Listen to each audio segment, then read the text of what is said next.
အဲ့ပြူဆိုတဲ့သူတွေကအရင်တုန်းကတကယ်တမ်းပြောမယ်ဆိုရင်အဲ့ရွာသူရွာသားတွေပါအဲ့ဒေသခံတွေအဲ့လိုမျိုးဒီကာလာကြီးဖြစ်သွားပြီဆိုတဲ့အခါကျမှသာလေဒေသခံချင်းချင်းကိုရုံးမှရက်ဆက်တဲ့ပုံစံမျိုးတွေနဲ့နှိပ်စက်နေတာလိုက်ပြီးတော့ပြစ်မှတ်ထားတိုက်ခိုက်နေတာပေါ့နော်ဒါကလည်းဟိုဘက်ရက်ကောက်ကဒါတေးကြတဲ့ညင်းအောင်ပါပဲဒီဥစ္စာက AI မှာပေါ့နော်ဟဲ့အောင် AI နဲ့ကတော့ဒီဘက်ခေတ်မှာဒီလိုပုံမျိုးကိုအပုံ100လောက်ရတယ်လို့ပါတယ်သိတယ်နော်မင်းတို့ပြောမရလေသိတယ်ပါဒီနေ့ကတော့ဒါဒီဇင်ဘာလ22ရက်နေ့2025ခုနှစ်ဖြစ်ပါတယ်ဒီနေ့မှာလည်းကျွန်တော်သတင်းကောင်းတွေရှိပါတယ်ဒါထုံးစံတိုင်းသတင်းကောင်းပဲကျွန်တော်ရည်နေသဘောပေါက်လိုက်တော့ဗောနော်အဲအကြောင်းလို့ဒါမနေ့ကဗောနော်တက်ဖွဲ့တွေမထုတ်ပြန်ခင်မှာလည်းကျွန်တော်ပြောခဲ့တဲ့သတင်းကောင်းတွေလာအောင်ပါဆိုရတကယ်ပဲပြောတဲ့အတိုင်းသတင်းကောင်းတွေထပ်ပြီးတော့တက်လာတာရှိပါတယ်နောက်ထပ်သတင်းကောင်းတွေလည်းရှိသေးတယ်လာအောင်ပါဗောနော်အဲ့တော့ဒါဝင်းတို့ကဒါပွဲဗောနော်ဝင်းတို့ကပွဲတော်တော်လေးအားရစရာကောင်းတယ်ပြီးတော့အဲ့ဟာနဲ့ပတ်သက်လို့လည်းကျွန်တော်အကြံပြုတင်ပြစရာလေးလည်းရှိတယ်တက်ဖွဲ့တွေကိုအကြံပေးစရာလည်းရှိတယ်ဗောနော်အဲ့အကြောင်းတွေလည်းကျွန်တော်ပြောမယ်ပြီးရင်ငစုံကပွဲကိုလည်းပြောမယ်ပြီးတော့မြောင်းလည်းရဲ့ဒါသီးသီးတန်းလုံနေတဲ့ဟာတွေပြီးရင်ဒါပေမဲ့အဲ့ပေါ်မှာကျွန်တော်တို့ဘာတွေသတိထားရမလဲဆိုတဲ့အကြောင်းတွေလည်းပါမယ်ဗောနော်အဲ့တော့ပထမဆုံးတော့ဒါဝင်းတော်ပွဲအဲ့ပွဲဒါကျွန်တော်တို့မှနောက်လိုက်သေးတယ်ဗောနော်ဒီကောင်တွေကိုကပြခိုင်းရမယ်ဗောနော်မီးတဲ့ကောင်တွေကိုဆိုပြီးတော့အဲ့ဥစ္စာပြောလိုက်သေးတယ်အဲ့ဟာနဲ့ပတ်သက်လို့ဒါအရင်ဆုံးပြောလိုက်မှာဗောနော်အဲ့တော့ဒီဇင်ဘာ21ရက်နေ့မှာစစ်ကောင်စီရဲ့နာမည်ကျော်တမ33လောက်ခန့်ခမ120တက်ရင်ရနေပြီးတော့အင်အား80ကျော်ပါတဲ့စစ်ကြောင်းကိုပြင်းတာဒီစစ်ကြောင်းကဒါဩဂကျေးရွာနဲ့အာမခံလားအာမခံလားမိုင်းလည်းပြင်ပေးကြအောင်ပေါ့နော်ဒီအာမခံကျေးရွာတို့ကိုမီးရှို့ပြီးတော့ဒါညောင်မင်းသားဘက်ကိုရောက်လာတဲ့အခါတော်လိုင်းတက်တီကကြားဖြတ်ပြီးတော့တိုက်ခဲ့တာဖြစ်တယ်အဲ့တော့စစ်ကောင်စီဘက်ကကောင်တွေကတည်တဲ့အတိုင်းပဲရွာစဉ်လှည့်ပြီးတော့မီးရှို့နေတဲ့တောင်းသားတွေတေချင်းစိုးတွေဒီကောင်တွေအဲ့လိုမျိုးပုံစံမျိုးပဲလုပ်နေကြတာပေါ့နော်နားထောင်တဲ့သူတွေကျန်သွားရင်ခွင့်လွှတ်ပေးပါပေါ့နော်တိုက်ပွဲအတွင်းမှာစစ်ခွေး9ကောင်အရှင်ဖမ်းမိတယ်အဲ့တော့ပြည်သူတွေဒေါသထွက်ရင်လည်းထွက်ချင်စရာပဲပေါ့နော်ခုနလိုမျိုးဒါပြည်သူပိုင်တဲ့နေအိမ်တွေကိုလိုက်ပြီးတော့မီးရှို့ရွာစဉ်လက်ခိုးဆိုးလူနိုင်နောက်ဆုံးအခုသိမ်းထားပါတယ်ဆိုတော့သူတို့ရဲ့ရွာတွေမှာတောင်မှပဲဒါလေလံပြစ်တဲ့ပုံစံမျိုးလုပ်တယ်ဆိုတော့တော်တော်လေးမရိုင်းစုပ်ပိတ်နေတဲ့အကောင်တွေအဲ့လိုကောင်မျိုးတွေကိုအရှင်ဖမ်းမိတဲ့ခါကျတော့ပြည်သူတွေကလည်းဒေါသထွက်တာဒါစမ်းတော့မစမ်းဘူးပေါ့နော်အဲ့လိုပုံစံမျိုးနဲ့ဒါစစ်ခွေး9ကောင်အရှင်ဖမ်းမိတယ်ပြီးတော့စစ်ခွေး3ကောင်တေဆုံးတယ်အရှင်ဖမ်းမိတဲ့9ဦးကလက်နဲ့ခဲရနေပါတယ်ဒါကောင်းတယ်ပေါ့နော်လက်နဲ့ခဲရနေပါရလိုက်တာဖြစ်တဲ့အတွက်ကောင်းတယ်ဒါဖမ်းဆီးရမိတဲ့စစ်ခွေး9ကောင်ကိုအထက်လူကြီးတွေရဲ့ဆုံးဖြတ်ချက်နဲ့ဘယ်လိုအရေးယူမလဲဆိုတာကိုခရိုင်ကဆုံးဖြတ်ပါလိမ့်မယ်တဲ့တင်းစီရမိတဲ့လက်နဲ့10လက်ကျော်ပါတယ်တဲ့အားရစရာကောင်းပါတယ်လက်နဲ့ခဲရဒီချိန်မှာရန်ရေးကြီးတယ်ပြီးတော့စစ်ကောင်စီအခုလိုမျိုးပေါ့နော်နေရာဒေသစုံကိုလိုက်ပြီးတော့ထိုးစစ်တွေလုပ်နေတဲ့အချိန်မှာအခုလိုမျိုးတော်လိုင်းတပ်ဖွဲ့တွေဘက်ကပေါ့နော်ဒါပြည့်ပြည့်စုံစုံဖြစ်နေဖို့အရေးကြီးတယ်အဲ့တော့ဘယ်လိုပဲဖြစ်ဖြစ်ဒါကအားရစရာကောင်းတဲ့သတင်းအဲ့မှာဒါမြင်တဲ့အတိုင်းပဲပုံလေးတွေလည်းပါတယ်လုံးဝကြည်တောက်ရှင်းအဲ့မှာဒါခေါင်းပေါင်းနေနေပေါ့နော်ပတ်တီးအဖြူတွေနဲ့အဲ့ဥစ္စာလည်းပါတယ်ပေါ့နော်အဲ့ဟာကိုဒါဝင်းတုံမျိုးနဲ့ပြည်သူ့ကာကွယ်ရေးအဖွဲ့ကဆိုထားတာဖြစ်တယ်အဲ့တော့ကောလင်းခရိုင်အမှတ်၄တက်ရင်ဒုတက်ရင်မှုဒါငရဲကဦးစီးပြီးတော့သူ့ရဲ့တိုက်ခိုက်ရေးတပ်ဖွဲ့ဝင်တွေပါတယ်ပြီးရင်ဝင်းတုံမျိုးနဲ့ပါကဘာတိုက်ခိုက်ရေးအဖွဲ့တွေပါတယ်ပြီးရင် drone အဖွဲ့တွေပါတယ်ဒီလိုမျိုးနဲ့ပူပေါင်းပြီးတော့လှုပ်ဆောင်နိုင်ခဲ့တာဖြစ်တယ်အဲ့တော့အဲ့ဟာနဲ့ပတ်သက်လို့ပေါ့နော်ဒါတက်တီအနေနဲ့တေဆုံးတဲ့ပုံတွေလည်းပါတယ်တေဆုံးတဲ့ပုံလေးတွေလည်းပြထားတယ်ပြီးတော့ Telegram မှာကြည့်ဖို့အတွက်ဆိုပြီးတော့ညွှန်ပြပေးထားတဲ့မီဒီယာတွေလည်းရှိတယ်ပေါ့နော်ဒါပေမဲ့ fancy ရမိပါတယ်ဆိုတော့အရှင်ဖမ်းမိတဲ့ဆိုတော့9ကောင်ကိုတော့ဒါကားပေါ်မှာတင်လာတာကိုတပ်ဖွဲ့ဝင်တယောက်ကအပေါ်ကနေပြီးတော့ပေါ်စီးနဲ့ရိုက်ထားတဲ့ပုံစံလေးလည်းပါတယ်ပေါ့နော်ဒါနဲ့ပြန်ကြိုးတုပ်ခံရတဲ့ပုံစံလေးတွေပေါ့နော်ဒါကလည်းဟိုဘက်ရက်ကောက်ကဒါတေးကြတဲ့ညင်းအောင်ပါပဲဒီဥစ္စာက AI မှာပေါ့နော်ဟဲ့အောင် AI နဲ့ကတော့ဒီဘက်ခေတ်မှာဒီလိုပုံမျိုးကိုအပုံ100လောက်ရတယ်လို့ပါတယ်သိတယ်နော်မင်းတို့ပြောမရလေသိတယ်အဲအကြောင်းလို့တခါတည်းကြိုပြောထားတာပေါ့နော်အဲ့တော့ဒါပြည်သူတွေကဘာပြောလဲဆိုတော့လောကသမင်းကုန်တယ်ကားလေးတယ်ရှင်းမလိုက်ဒါမျိုးတွေကြီးပြောတာပေါ့နော်စံကုန်တယ်အမိုက်ရှုပ်တယ်ပြည်သူဗန္နာကုန်တယ်ကားလေးတယ်ပေါ့ဘာလို့တည်လာလဲဘာလို့ခေါ်လာလဲဆိုပြီးတော့ပြောနေတာပေါ့နော်အဲ့ဒါကပြည်သူတွေကအမုန်းတရားပြောချင်တာတကယ်ပြည်သူကဘလောက်တောင်မှဒီစစ်ကောင်စီစစ်သားတွေကိုမုန်းတီးနေတယ်လဲဆိုတဲ့ဟာတွေပေါ့နော်ဒီ uniform ဝတ်ထားတဲ့ကောင်ကိုမြင်လိုက်တာနဲ့ကိုပဲဒါဟာစုတ်တီးစုပ်ပဲလောက်ရက်တွေကိုလှုပ်တဲ့ကောင်နေဆိုပြီးတော့ဒါယူဆထားပြီးသားပေါ့နော်ဒါလုံးဝဆုံးဖြတ်ထားပြီးသားအဲ့တော့အခုရှင်ဖမ်းပြီးတဲ့9ယောက်ကလည်းလက်နက်ခဲယမ်းနေပါတယ်အဲ့တော့အဲ့9ယောက်လက်နက်ခဲယမ်းနေပါရဲ့သားနဲ့ဘာကြောင့်ရှင်ဖမ်းခံရတာလဲသူတို့ရဲ့တိုက်စွမ်းရည်တွေပေါ့နော်အခြေအနေအကြောင်းမျိုးရှိလိမ့်မယ်ဆိုတာတိုက်ပွဲတွင်းမှာလက်နက်ချတာမျိုးရှိမယ်ဒါမှမဟုတ်လည်းတပ်ဖွဲ့တွေကဝိုင်းဝန်းပိတ်ဆို့ပြီးတော့ဖမ်းဆီးလိုက်နိုင်တာမျိုးတွေရှိမယ်ဒါပေမဲ့သူတို့မှလက်နက်ခဲယမ်းပါရဲ့သားနဲ့တော့သူတို့ဘက်ကကောင်တွေကတော့ပြောတာပဲဗျာဟိုတလောက drone နဲ့ပေါ့နော်ရိုက်ထားတဲ့အောက်မှာပေါ့နော်ဒါ2ယောက်ကပြန်ခံပစ်လို့ဆိုပြီးတော့ပေါ့နော်အပွားနေပြီးတော့လက်နက်ချခိုင်းနေတဲ့အတန်းဒါကြားရလိမ့်မယ်ပေါ့နော်ဟဲ့လက်နက်ချဝက်လက်ပွဲအဲ့ဥစ္စာနဲ့ပတ်သက်လို့ပေါ့နော်ဒါမြင်တွေ့ရလိမ့်မယ်အဲ့ဟာကိုစစ်ကောင်စီဘက်ကဘာဝါဒဖြန့်လဲတွေ့လာနောက်ဆုံးချိန်ထိတို့ရဲ့စစ်သားတွေကပေါ့နော်အသက်တာအသေးခံမဲ့လက်နက်မချဘူးဆိုပြီးတော့လှုပ်သွားအဲ့လိုမြောက်ပေးသေးတာ အဲ့လိုမြောက်ပြီးတော့ဘာဖြစ်တော့အဲ့နှကောင်ခွေခောက်ပြီးတော့တေဝါလှိမ့်အောင်ဆင်းသွားသေးတယ်ပေါ့နော်အဲ့လိုမျိုးတေဝါငါအခုလိုမျိုးဒါဖန်စီရမိတယ်ဆိုတဲ့အချိန်မှာဒီကောင်တွေကသူတို့ဘက်ကသူတွေကပေါ့နော်အဲ့လိုမျိုးဖန်ခံရလဲရတဲ့ဟာကိုသူတို့မကြိုက်ကြအောင်တေသွားတာကိုပဲလိုချင်တာတေသွားတဲ့အထိပဲသူတို့အတွက်တက်ပေးသွားတဲ့အထိပဲတိုက်သွားတာကိုပဲသူတို့ကလိုချင်ကြတာအဲအကြောင်းမလို့ဒီဥစ္စာဆိုလဲဒါတကယ်ပြောရင်သူတို့ဘက်ကစီးဆွဲရင်နဲ့ပတ်သက်လို့ပေါ့နော်ဘယ်လောက်ထိကြာရှင်းနေပြီလဲဆိုတဲ့ဟာကိုလည်းသိတာသိတယ်သူတို့ကိုတိုက်တဲ့အဖွဲ့တွေကမပြည့်စုံဘူးတော်လိုင်းတဲ့အဖွဲ့တွေကမပြည့်စုံဘူးအပြည့်စုံပါပါတယ်ဆိုတော့စစ်ကောင်စီစစ်သားတွေကအခုလက်နက်နဲ့အတူအရှင်ဖမ်းမိတဲ့အဆင့်တွေထိရောက်နေပြီဒါကလည်းအားရစရာကောင်းတယ်ပေါ့နော်အဲ့ပုံထဲမှာဆိုရင်ကြည့်လိုက်ရင်ဒါချိုးကြောက်လည်းပြောကြဒါတွေကပါစတွေပေါ့နော်ပါစဆိုပေမဲ့လည်းစစ်ကောင်စီယူနီဖောင်းဝတ်ထားတယ်ရုံထွက်ဖို့ကျွန်တော်တို့အချိန်ချင်းပြောကြရရှိတယ်တပ်ဖွဲ့တွေဘက်ကလည်းကြိုးစိုးနေတာတွေရှိတယ်ပေါ့နော်အခွင့်အရေးမရဘူးဆိုတာလည်းနားလဲတယ်ဒါပေမဲ့အခွင့်အရေးရတဲ့အချိန်မှာတော့ထွက်လာစီခြင်းတယ်အဲ့တော့အခွင့်အရေးမရဘဲနဲ့အခုလိုမျိုးဒါကြံနေခဲ့တဲ့သူတွေပေါ့နော်အခုလိုမျိုးလက်ရဖမ်းဆီးမိတဲ့ဟာတွေကိုဘယ်လိုလုပ်အောင်လဲဒေါ်လာရင်းတပ်ဖွဲ့တွေကဘယ်လိုလုပ်အောင်လဲကဲအဲ့တော့ဒါတွေကပါစတွေမှန်သိတယ်ပါစတွေမလို့ငါတို့ဒီလိုမျိုးစစ်ကြောင်းတွေထိုးလာရင်မတိုက်ရတော့ဘူးလားပါစတွေမလို့ဒီပြည်သူတွေရဲ့နေအိမ်တွေကိုမီးရှို့တဲ့ဟာတွေကိုလက်ပိုက်ကြည့်နေရတော့မှာလားဒီလိုပုံစံမျိုးတွေလည်းဒါဒေါ်လာရင်းတပ်ဖွဲ့တွေဘက်မှာအခက်အခဲရှိတယ်ပေါ့နော်အဲ့တော့ပါစဆိုပြီးတော့ဟုတ်တယ်ဒါပါစကတည့်ရတဲ့အတိုင်းပဲဒါပြည်သူ့စစ်မှုထမ်းဥပဒေနဲ့မတရားဖမ်းဆီးခေါ်ဆောင်ခြင်းခံရတယ်အတင်းကျပ်အဓမ္မစစ်မှုထမ်းခိုင်းခြင်းခံရတယ်ဒီပေါ်တော့နားလေတယ်ဒါပေမဲ့လည်းစစ်မြေပြင်မှာကြုံလာတဲ့ခါကျရင်တော့တပ်ဖွဲ့တွေကလည်းလုံးစိမ့်လုံးထိုက်တဲ့အလုပ်ကိုပဲလုပ်ရမှာပေါ့နော်အဓိကတော့ရန်သူရဲ့ယူနီဖောင်းဝတ်ထားတာဖြစ်တဲ့အတွက်ရန်သူလို့ပဲတတ်မှတ်ပြီးတော့တိုက်ရမှာပဲအဲ့လိုမှမဟုတ်ရင်တော့ပါစာလို့သာអော်ပြီးလားအဲ့လိုမျိုးဟုတ်တယ်လေအခုကနှစ်ဘူးမှလည်းစာထိုးတာနှစ်ဘူးစာထိုးထားရင်လည်းတိုက်ပွဲတွေမှာမမြင်ရဘူးအဲ့ကြောင့်ဘလို့ပဲဖြစ်ဖြစ်ပေါ့နော်ဒီလိုမျိုးတိုက်ပွဲနေပြည်တော်ရောက်ပြီးဆိုရင်တော့ဖြင့်ဒါပြင်ရခက်ရမှာပဲပေါ့နော်အဲ့တော့အဲ့ထဲမှာသူပါစဆိုပြီးပြောတယ်ဒါပေမဲ့ဒီအောက်ဘက်တောက်မှာတယောက်ကြည့်ကြည့်လိုက်ပေါ့နော်ခေါင်းပေါင်းအဖြူနဲ့ပတိအဖြူနဲ့ပေါ့နော်တယောက်ကြည့်ကြည့်လိုက်မိုးစိမ်မွေးနှခမ်းမွေးတောင်ဖြူနေပြီရိုက်ထားတဲ့ပုံရှင်းလို့ကျွန်တော်တို့ကြည့်လိုက်တော့နော်မိုးစိမ်မွေးနှခမ်းမွေးတောင်ဖြူနေပြီဗျာအဲ့ကြောင့်ပြောလို့တော့မရဘူးပေါ့နော်ဒါပါစကလည်းတည်တဲ့အတိုင်းပဲအခုဆိုရင်တက်ရွယ်ကြီးရင်းတဲ့သူတွေကစလိုက်ပြီးတော့စစ်မှုထားခိုင်းနေတာဖြစ်တဲ့အတွက်ဒါလည်းပါစဖြစ်ကောင်းဖြစ်နိုင်တယ်ဒါပေမဲ့ခုနကလိုတန်သေးစစ်သားပူပြီးတော့ဖြစ်နိုင်တယ်အဲ့တော့တန်သေးစစ်သားတွေလည်းစိတ်သက်တွေကြာဆင်းယိုယွင်းပျက်စီးနေပြီဆိုတဲ့ပုံစံမျိုးကိုကျွန်တော်တို့မြင်တွေ့ရတယ်အခုတော့ဒါဘယ်လိုပဲဖြစ်ဖြစ်ဒါလက်ရဖမ်းဆီးမိတယ်ပေါ့နော်9ယောက်အဲ့တော့အဲ့9ယောက်နဲ့ပတ်သက်လို့ပြည်သူတွေကအယံမုံတီးတာမုံတီးတော့ခုနကလိုအောက်မှာကြည့်လိုက်ရင်ကိုမန့်နေစီးနေတာပဲဗာလဲဆိုတော့ကားလေးတယ်မတဲလာနဲ့ပြည်သူဆန်ကျွေးနဲ့ပြည်သူဘန္တာမဖြုံးတီးနဲ့ပေါ့နော်မင်းတို့အဲ့လောက်ထိစာနာနေသလားမင်းတို့ဆေးကူပေးလိုက်အောင်ပြီးရင်ပြန်လွတ်ပေးလိုက်အောင်ပြီးရင်ပြန်တိုက်ခံလိုက်အောင်ရွာတွေကိုမီးရှို့တာမင်းတို့ကြည့်လိုက်အောင်ဆိုပြီးပြည်သူတွေက PDF တွေပါစိတ်တွေတိုးလာတာပေါ့နော်အဲ့ကြောင့် PDF တွေနေနဲ့ကျွန်တော်အကြံပေးနေတာရှိအဲ့တကယ်ပြောပါကျွန်တော်နောက်လိုက်တဲ့ဟာပေါ့နော်အဲ့ဒီ post တွေအောက်မှာကျွန်တော် like နောက်လိုက်တဲ့ဟာရှိတယ်အဲ့ဒါဘာလဲဆိုတော့ဒီဖမ်းမိတဲ့စစ်ကောင်စီစစ်သားတွေကို like လွှင့်ပြီးတော့ကပြခိုင်းပါဒါတကယ်အကြံပေးတာဘာကြောင့်လဲဆိုတော့ကျွန်တော်တပ်ဖွဲ့တွေကဒါကိုချင်းစားတဲ့လူသားချင်းစာနာတဲ့ကိစ္စမျိုးတွေနဲ့လှုပ်ဆောင်နေကြတယ်ပြီးတော့ဒါဒီ Jennifer Convention ဘာညာဒါတွေနဲ့ပတ်သက်ပြီးတော့အရန်လိုက်နာနေကြတာဖြစ်တဲ့အတွက်ပေါ့နော်အခုလိုမျိုးဒါပြည်သူတွေကြေတက်အောင်ပြီးရန်ပုံငွေလည်းရအောင်ဒီကောင်းတွေကို like လွှင့်ပြီးတော့ကခိုင်းတကယ်ပြောတာအဲ့ဒီဟာကဒါဘယ်လိုပြောမလဲဟိုအရလက်တွေအများကြီးရှိတယ်ဗျရံမုံငွေရမယ်ဗျာမယုံရင်အဲ့လိုမျိုးသာလုပ်ကြည့်လိုက်ပေါ့နော်ဒါဟာတာအနေနဲ့ပြောတာလဲဒါယူဆလို့ရပါတယ်ဘာကြောင့်လဲဆိုတော့ဒါအခုလက်ရှိမှာဇလိုင်းတက်ဖွဲ့တွေရဲ့ရံမုံငွေရရှိရေးကလည်းအရန်အရေးကြီးနေတာပေါ့နော်အဲ့တော့ကြတော့မတက်ဘူးလုပ်ဘူးနှိမ့်ဆက်တာတွေဘာတွေမလုပ်ဘူးကာပဲကာခိုင်းမယ်တချင်းဆိုခိုင်းမယ်လိုက်လွှင့်ပြီးတော့ဇလိုင်းတက်ဖွဲ့တွေကိုစားအလူကန်ခိုင်းမယ်အဲ့ဒါပို့ပြီးတော့မှအထောက်ပံ့ဖြစ်စေသေးတယ်ပေါ့နော်ပြည်သူတွေလည်းဝိုင်းထဲကြမှာအမှကျင်းနေဝိုင်းထဲကြမှာပေါ့နော်ပြီးရင်အဲဥစ္စာစစ်ကောင်စီဘက်ကိုတော်တော်လေးအဆက်ရစေမဲ့အရာဖြစ်တယ်ပေါ့နော်ဒါကျွန်တော်တွေးကြည့်မိတာပါအဓိကတော့အခုလက်ရှိတော်လိုင်းကာလမှာပြည်သူတွေလည်းကူညီရတာတွေလည်းအရန်တွေလည်းပြင်ပန်းနေပြီးအဖွဲ့တွေလည်းများတယ်ဒါကြောင့်မလို့ဒါအခုလိုမျိုးပေါ့နော်ဒါရံမုံငွေရရှိရေးကအရန်ခက်ခဲနေတဲ့အချိန်မှာဒီလိုပုံစံမျိုးနဲ့ဒါဒီကောင်တွေကိုဖြောပြပြီးတော့ဒါသိကြတယ်ဒါ YouTube တို့ Facebook တို့ကလည်းသိတဲ့အတိုင်းပဲ entertainment ဖြစ်တဲ့ဟိတ်ဆိုရင်ဒါပို့ပြီးတော့ပေါက်တယ်လीနော်အဲ့ဒါဒီလေအကြံပေးခြင်းနဲ့ပေါ့နော်ဒါဟာတာအနေနဲ့ပြောပြတာပါပြီးရင်ဒါဒီဥစ္စာအားရစရာကောင်းတဲ့အကြောင်းအရာမို့လို့ဒါကျွန်တော်ထည့်ပြောခြင်းဖြစ်တယ်နောက်တစ်ခုဒါကလည်းအားရစရာကောင်းတယ်အဲ့ဒါကငစွန်မှာပေါ့နော်ငစွန်မှာဖြစ်တဲ့ဟာငစွန်မြို့နယ်တဲ့ကတိုက်ပွဲအဲ့ဒီတိုက်ပွဲကလည်းစစ်ကောင်စီအထိနာတယ်စစ်ကောင်စီရဲ့ရင်နှန်းကိုစောင့်ကြိုပြီးတော့တိုက်ခိုက်နိုင်ခဲ့တာဖြစ်တယ်ဒီဇင်ဘာ19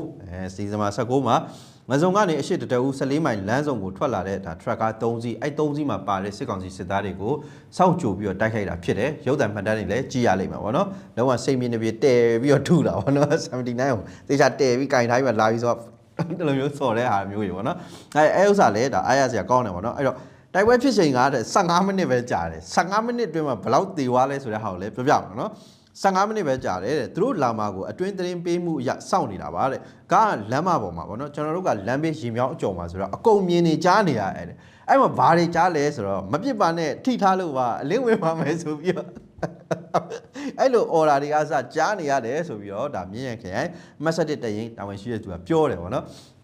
ပြောချင်တာဒီ15မိနစ်သာတိုက်ပွဲအတော်တွင်းမှာဒါဒီလိုမျိုးဖြစ်အောင်ဒါစစ်ကောင်စီဘက်ကအထိနာအောင်ပေါ့နော်လှုံ့ဆော်နိုင်ခဲ့တယ်အဲ့တိုက်ပွဲမှာအယောက်40ကျော်တည်တယ်တဲ့တော်တော်လေးကိုအားရကြကောင်းတယ်ပေါ့နော်ဒီကား3စီးကိုအပိုင်စောင့်ပြီးတော့တွေ့လိုက်နိုင်တယ်အဓိကတော့အတွင်းကနေရတဲ့သတင်းအတွင်းသတင်းပေးလို့ဆိုပြီးတော့ပြောတာဖျဲသီးသတင်းပေါ့ဗျာပြောမယ်ဆိုရင်အဲ့လိုမျိုးဟာကိုတော်လိုင်းတပ်ဖွဲ့တွေကကောင်းကောင်းအသုံးချနိုင်တာကအားရစရာကြီးစစ်ကောင်စီဘယ်သွားကိုဘေးထိစီမဲ့အကွာအဲ့ဒါဟုတ်တယ်အတွင်းထဲမှာသူတို့ရဲ့ရန်သူအတွင်းထဲမှာကိုလူတယောက်ရှိထားပါတယ်ဆိုတဲ့ဒီတန်ဖိုးရှိမှုอ่ะဗောနော်တကယ်ကိုမြေပြင်မှာအကောင့်ထဲပေါ်တဲ့ခါကျတော့အရန်ထိရောက်တဲ့စစ်စင်ရေးတွေဖြစ်လာတယ်ဘယ်ချိန်ထွက်မှာဘယ်နှယောက်ပါတယ်ဘယ်သူပါတယ်အခုဆိုသူအချက်လက်တွေနဲ့ပြောပြတာအဲ့ဒီပုံမှာပါတဲ့ပြူကောင်းဆောင်ဘသူအဲ့လိုမျိုးတွေပြီးရင်ဒါတေဝါတဲ့သူဘယ်နှယောက်ပြီးရင်ဒါဒီစစ်ကောင်စီဘက်ကဒါစစ်သားဆိုရင်ဘယ်နှယောက်ပြူဆိုဘယ်နှယောက်ဒါမျိုးပုံစံမျိုးနဲ့အချက်လက်တွေနဲ့အစားပြန်ပြီးတော့ပြောပြနိုင်တယ်ဗောနော်အဲ့ဒါကလည်းအားရစရာကောင်းတယ်အဓိကတော့စစ်ကောင်စီဘက်ကဗောနော်ဒီတိုင်းသာပေါ့နော်ပြည်သူတွေကိုလက်နက်မရှိတဲ့ပြည်သူတွေကိုဒီပြူဆိုတဲ့ကောင်တွေကပို့ဆိုးတယ်ကျွန်တော်တို့အမြဲတမ်းမှာဒါသိရတာရှိတယ်စစ်ကောင်စီစစ်သားမှာပေါ့နော်ဒါတကယ်တမ်းတွေးကြည့်ရင်စစ်ကောင်စီစစ်သားရန်သူသူလှုပ်တဲ့အလုပ်ကတကယ်ညစ်ပတ်ဆုပ်ပဲတဲ့အလုပ်မလို့ပေါ့နော်ထားလိုက်တော့ပေါ့နော်ဒါပြည်သူကိုနှိမ့်ဆက်တက်ဖြတ်ပြည်တဲ့တပ်ဖွဲ့တွေကိုဒါလိုက်ပြီးတော့တိုက်ခိုက်တာမျိုးတွေလုပ်တယ်ပေါ့နော်ပြူဆိုတဲ့သူတွေကအရင်တုန်းကတကယ်တမ်းပြောမယ်ဆိုရင်အဲ့ရွာသူရွာသားတွေပဲအဲ့ဒေသခံတွေပဲအဲ့လိုမျိုးဒီကာလကြီးဖြစ်သွားပြီဆိုတဲ့အခါကျမှသာလေဒေသခံချင်းချင်းကိုရုံးမှရက်ဆက်တဲ့ပုံစံမျိုးတွေနဲ့နှိပ်စက်နေတာလိုက်ပြီးတော့ပြစ်မှတ်ထားတိုက်ခိုက်နေတာပေါ့နော်အဲ့ဒါကြောင့်လို့ပြူတွေကိုပို့ပြီးတော့စိတ်နာတဲ့ပြည်သူတွေအများကြီးရှိတယ်ပေါ့နော်ဒေသခံတွေတော်လည်းပြည်သူတွေအများကြီးရှိတယ်ဘာကြောင့်လဲဆိုတော့အကြောင်းမသိတာလည်းမဟုတ်ဘူးအကြောင်းသိသိနဲ့ပေါ့နော်ဒီရွာရဲ့အခြေအနေဒီဒေသရဲ့အခြေအနေရေကန်မြေကန်အကုန်လုံးဒီပုံမှာလည်းဒီမီတင်းစားတောက်ပြီးတော့ပေါ့နော်အခုကျတော့ဒီမြေဒီရေဒီဒေသကိုဒုက္ခပေးနေတယ်ဆိုတဲ့စိတ်မျိုးနဲ့အယက်နာကြီးကြတယ်အဲ့စစ်ကောင်စီစစ်သားတည်တယ်ဆိုတာလည်းဝမ်းသာပါလေမဝမ်းသာဘူးမဝမ်းသာတယ်အဲ့ပြူတွေပါလေဟိုဟာဖြစ်ပြီဆိုပို့ပြီးဝမ်းသာတဲ့ပြည်သူတွေရှိတယ်တကယ်ပြောတာကျွန်တော်တို့ ਨੇ အပြင်မှာစုံခဲ့တဲ့ပြည်သူတွေလည်းရှိတယ်ဗောနော်စုံခဲ့တဲ့အချိန်မှာအဲ့လိုမျိုး PDF တပ်ဖွဲ့တွေစီကိုဘာမှလဲဆိုတာအဲ့ဟာပဲမှားတာဗောနော်ဒီပြူတွေနဲ့ပတ်သက်လို့ဗောနော်အဲ့ဥစ္စာပဲမှားတာဘယ်လောက်တောင်မှနာကြီးနေသလဲဆိုတော့ဗောနော်အဲ့ဒါလေဒါလိုပဲဖြစ်ဖြစ်အောင်မြင်မှုရခဲ့တဲ့ဖြစ်စဉ်တစ်ခုဖြစ်တယ်အဲ့တော့တိုက်ပွဲအတွင်းကားပေါ်မှာပါလာတဲ့အားရကြပါတော့ပြူကောင်းဆောင်မျိုးမင်းခိုင်ရဲ့လက်အောက်ခံတင်နန်းစင်းကစပြူပေါက်စခမန်းအယောက်40ကျော်နဲ့စစ်ကောင်စီဒုတစ်ချက်2ယောက်နေရာမှာပွဲချင်းပြီးပါတယ်တဲ့အဲ့တော့ဒီသတင်းအမှန်သာဆိုရင်အယောက်40ကျော်ဆိုတဲ့အင်အားကမနှဲပါဘူးပေါ့နော်အဲ့တော့ကားတစ်စီးလုံးကိုတို့တွေဒါစီးနှင်းနိုင်ခဲ့တယ်ဆိုတဲ့အနေအထားထိရောက်ခဲ့တယ်စစ်ကောင်စီရဲ့ဒါရင်နှန်းကပေါ့နော်ဒီ truck ကားတစ်စီးအပြည့်ချိန်မုန်းနိုင်ခဲ့ပြီးတော့အပိုင်စီးနိုင်ခဲ့ပေမဲ့ငစုံမျိုးတွေကနောက်ထပ်ကား6စီးနဲ့စစ်ကူတွေရောက်လာလို့စုပ်ပေးခဲ့ရတယ်တဲ့အဲ့တော့ဟုတ်တယ်တိုက်ပွဲထဲမှာတော့အမျိုးမျိုးဖြစ်သွားနိုင်တယ်တိုက်ပွဲကြာခြင်းကလည်းဘယ်လောက်မှမရှိဘူးဒီတော့အတွင်းမှာပေါ့နော်ဒါမြို့နယ်လည်းအရန်ကတ်နေတာဖြစ်တဲ့အတွက်ခုလိုဒါစစ်ကူတွေတက်လာတဲ့ခါမှာတပ်ဖွဲ့တွေအများဆုံးဆုတ်ခွာဖို့ကြိုးစားခဲ့ရတာဖြစ်တယ်အဲ့တော့ဒီဖြစ်စဉ်ဖြစ်တဲ့ချိန်မှာလည်းသူကတခုဒီကောင်တွေအတွက်ခံစားသွားတာဘာလဲဆိုတော့ဒီကားကိုဒါတော်လိုင်းတပ်ဖွဲ့တွေကပြင်းလိုက်နိုင်ပြီဒါပေမဲ့ကြံတဲ့ကားကသူကနောက်မှာရက်ပြီးတော့ပေါ့နော်ပြစ်ကူပေးတာခလန်လန်းမှာဆုပ်ပြီးတော့ကာပြစ်ပေးနေတာရဲ့တဲ့ဒီကြံတဲ့ကားပေါ့နော်ပြီးရင်မြို့နယ်အရန်ကြီးတော့မြို့ထဲကနေစစ်ကူစစ်ကြောင်းတွေလာနေတာကြောင့်မလို့အမြန်ဆုံးဆုတ်ခွာပေးလိုက်ရတာဖြစ်တယ်ဆိုပြီးပြောတာမဟုတ်ရင်တပ်ဖွဲ့တွေလက်လက်ခဲရနေရအောင်မှာပေါ့နော်ပြူတွေဆိုတော့အခုမှတင်တန်းစင်းပေါက်စားဆိုတော့လည်းပေးချင်မှလည်းပေးမှာပေါ့လေနော်ဒါမဲ့လည်းတကယ်အခွင့်အရေးတော့ခုနလိုလက်နဲ့တက်ကောက်ရတဲ့အခွင့်အရေးရှင်းလင်းရတဲ့အခွင့်အရေးတော့မရခဲ့ဘူးပေါ့နော်ဒါပေမဲ့အဲ့လိုနေရာမျိုးတွေတွားပြီးတော့တိုက်ပွဲဖော်ဆောင်နိုင်တဲ့ဟာကြီးကတော်တော်လေးမိုက်တယ်တပ်ဖွဲ့တွေကတော်တော်ကိုတတိပြောင်မြောက်တယ်ပေါ့နော်ရေစွမ်းတတိရှိတယ်စွန့်စွန့်စားစားနဲ့လှုပ်ဆောင်နေကြတယ်ဆိုတဲ့ဟာကိုလည်းသိတာတယ်ပေါ့နော်အဲ့တော့စစ်ကောင်စီဘက်ကတခုခုဟိတ်ဆိုရင်ဒါထိနေကိုယ်နေတယ်ဆိုတာတခြားကြောင့်မဟုတ်ပါဘူးရုံးတပ်ဖွဲ့တွေကဒီဖျဲသီးကိစ္စမျိုးတွေပေါ့နော်အမာကန်သတင်းပေးအတွင်းသတင်းပေါ့နော်အဲ့လိုပုံစံမျိုးတွေကိုရအောင်ယူနိုင်နေတဲ့ဟာတွေကမြေပြင်မှာတကယ်အကျိုးရှိပါတယ်ပေါ့နော်အဲ့တော့သတင်း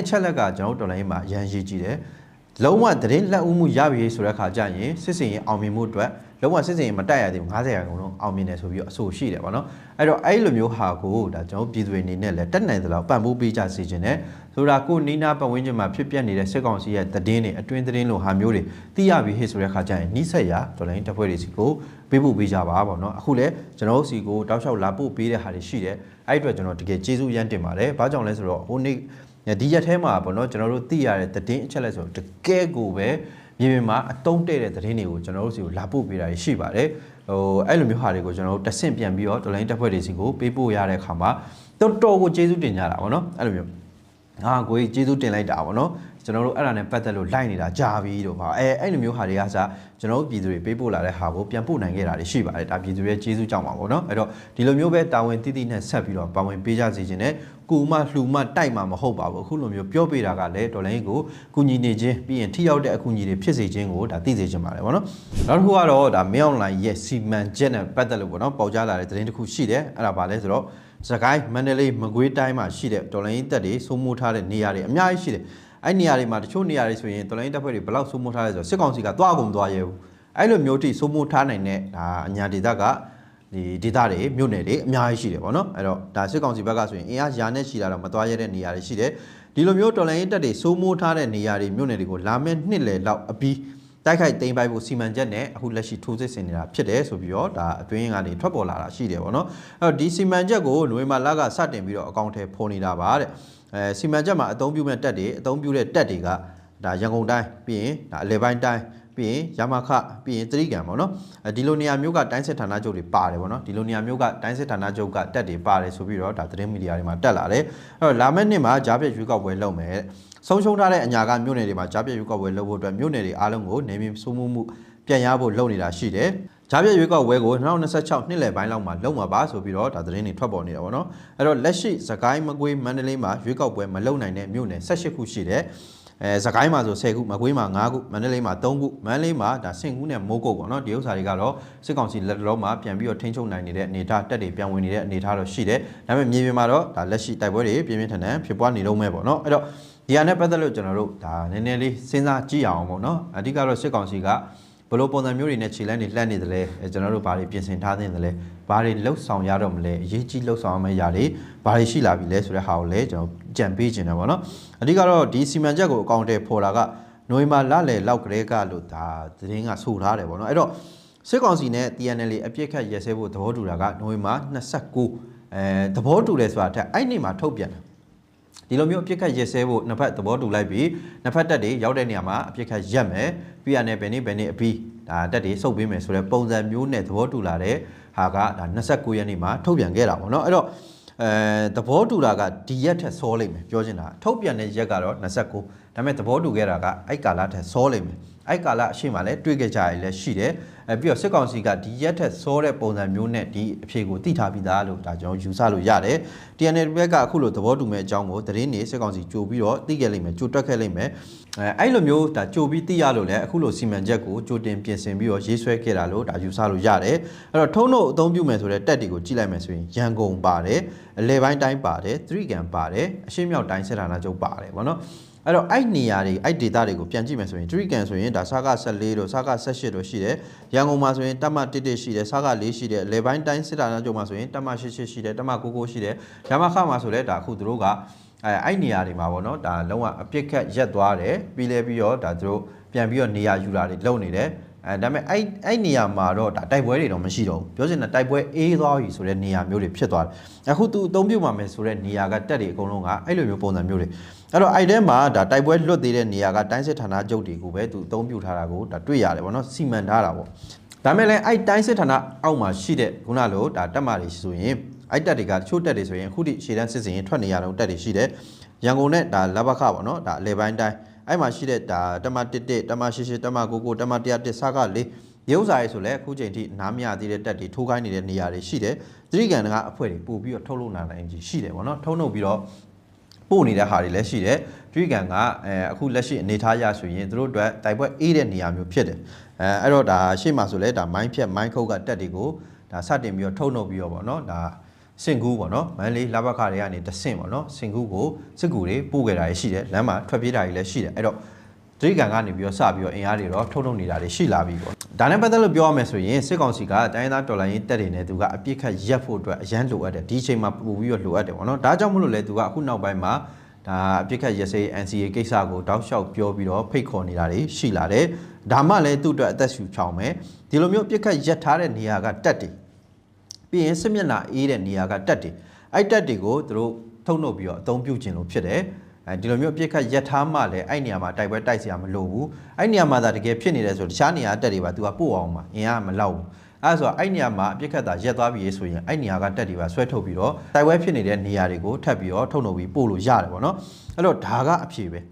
ဒီကအဖြေပဲဘာကြောင့်လဲဆိုတော့တနိုင်ငံလုံးအတိုင်းအတာနဲ့စစ်စင်ရေးလုံနိုင်ဖို့ဆိုရင်လည်းဒါမင်းအွန်လိုင်းအတွက်လည်းမလွယ်ကူဘူးနေရာပေါင်းစုံမှာဒါကျွန်တော်တပ်ဖွဲ့တွေကဖိအားပေးနိုင်တယ်ဆိုရင်မင်းအွန်လိုင်းလည်းခက်ခဲမှာပဲဒါတကယ်ပြောတာဒါကျွန်တော်ရှေ့ကာလတစ်လျှောက်လုံးမှာမြင်တွေ့ရတဲ့ဖြစ်စဉ်တွေကိုကြည့်လိုက်မယ်ဆိုရင်ဒီပုံစံပဲဟိုရှေ့တမိုင်းကိုပြန်ကြည့်မယ်ဆိုရင်လည်းအဲ့ပုံစံပဲဘယ်နေရာမှာဖြစ်တယ်လဲဖြစ်တဲ့နေရာကိုပဲအင်အားပြုံပြီးတော့သူထိုးတယ်အဲ့လိုမျိုးဟေ့ဒါဖြစ်လာပြီးဟိုနေရာဒီနေရာဖြစ်လာပြီးဆိုတဲ့ခါကျရင် NCA လုပ်ပြီဒါအပြစ်ကရက်စဲမယ်သဘောတူမယ်တွေ့ဆုံမယ်ညှိနှိုင်းမယ်ဒါမျိုးပုံစံမျိုးလို့ပြီးတာနဲ့ဖြစ်တဲ့နေရာကိုအဲ့နေရာကတက်တွေပြုံပြီးတော့လှုပ်ပြီးတော့ထပ်ပြီးတော့ဖိတာပဲပေါ့နော်အဲ့ဥစ္စာကရှေ့တောက်လျှောက်ကနေအခုလက်ရှိအချိန်ကြီးကအဲ့ဟာပဲအဲ့ဒါကဘယ်တော့မှမပြောင်းလဲဘူးသူ့ရဲ့အခြေအနေကအဲ့လိုဖြစ်နေတာပေါ့နော်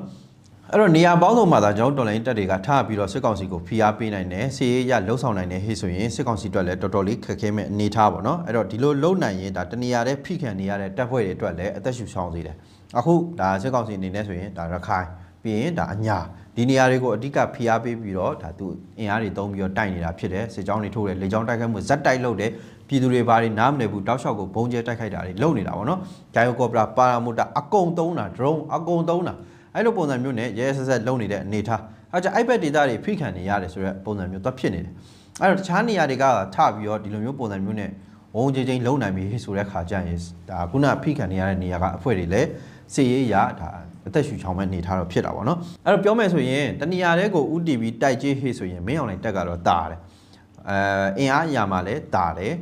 ပြီးရင်လက်နက်ခဲယံပြည်စုံမှုအပိုင်းမှာလည်းသူကတာတယ်ဒါကတော့ကျွန်တော်တို့ညင်းလို့မရတဲ့ချက်ဖြစ်တယ်အင်အားကလည်းအရန်ရေးကြည့်တာပေါ့နော်အဲတော့ဒီဘာကြောင့်အခုလက်ရှိအချိန်ဒီမှာစစ်ကောင်စီအခက်တွေ့နေတယ်ဆိုတော့တော်လိုင်းတပ်ဖွဲ့တွေရဲ့စိတ်တက်ခွန်အားကြောင့်မလို့ပေါ့နော်ရတဲ့လက်နက်နဲ့ရှိတဲ့ဟာနဲ့ငါတို့ရတယ်လို့ချမယ်ဆိုတဲ့စိတ်တက်တွေကြောင့်မလို့ကြကုတ်ကြခဲနဲ့ပေါ့နော်တိုက်ပွဲဝင်နေတဲ့စိတ်တက်တွေကြောင့်မလို့စစ်ကောင်စီတော်တော်လေးခက်ခဲနေတာဖြစ်တယ်ခုနလိုမျိုးသာနှိုင်းရှင်ချင်းဟေ့ဆိုရင်ဒါကျွန်တော်တပ်ဖွဲ့တွေကတော်တော်လေးနေမားတယ်ပေါ့နော်ခုနလိုစိတ်တက်တွေတာလုံနေလို့ဒါအခုလိုဒါစစ်ကောင်စီကိုခက်တွေ့အောင်လုပ်နိုင်နေတာဖြစ်တယ်ဒါပေမဲ့လည်းအဲ့ဒါကဘာဖြစ်မလဲတော်လိုင်းတပ်ဖွဲ့တွေဘက်ကပေးဆက်ရတာတွေရင်းနှီးရတာတွေပို့ပြီးတော့တန်ဖိုးကြီးလိမ့်မယ်ပေါ့နော်ဒါကတော့ဒါလုံးဝအားလုံးလည်းသိထားမယ့်အကြောင်းအရာဖြစ်တယ်နောက်တစ်ခုကအင်အားစကားပြောတယ်တကယ်ပြောတာအင်အားဘယ်လောက်ရှိတယ်လဲဆိုတဲ့ဟာကမြေပြင်မှာကျတော့အရန်စကားပြောတယ်သူကသူပေါ့နော်ဒါတိုက်ရိုက်ခိုက်မကောင်းတာပဲဖြစ်ကောင်းတာပဲဖြစ်စစ်ကောင်စီဘက်ကအင်အား100ဒါမှမဟုတ်လဲ200အဲ့လိုမျိုးဒါလွတ်လိုက်တယ်စစ်ကြောင်းထိုးခိုင်းတယ်အဲ့မှာလက်နက်ခဲယံအပြည့်စုံပါတာကျွန်တော်တို့တပ်ဖွဲ့တွေလိုမျိုးပေါ့နော်ဒါ100သွားလို့50လောက်ပဲလက်နက်ပါတာမဟုတ်60လောက်ပဲလက်နက်ပါတာမဟုတ်ဟိုဘက်ကကောင်တွေကလာပြီးဆိုရင်တယောက်တက်လက်နဲ့ပေါ့နော်အဲ့လိုလာတာပြီးရင်အရန်ခဲယံအကုန်ပါတယ်အဲ့လိုပုံစံမျိုးနဲ့လာတာဖြစ်တဲ့အတွက်200လာရင်200အတွက်ကျွန်တော်တို့ကထည့်စဉ်းစားတဲ့တပ်ဖွဲ့တွေက